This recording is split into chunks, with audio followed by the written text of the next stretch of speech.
during every single day of the Trump administration.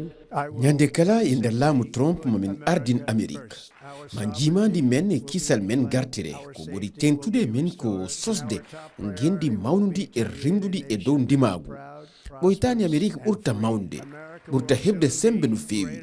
hande mamin siñu limre dekkareji ko waɗi fof mamin dartin état d'urgence to funnague leydi men ndi kala natgol ngol rewani lawol ma ɓurde ɗon e ɗon kadi men puɗɗoto golle ɗen ngam riwtude miliyoŋaaji bona anniyeɓe ɗo ɓe ummi ɗo min neldan konu to keerol men to banggue worgo ngam hadde natgol e nder leydi men. décret goɗɗo mo jogorimi sifude ko yomin nangi société ji goɗɗi wono pelle kuliyankoje leyɗe janane. Designating the cartels as foreign terrorist organizations.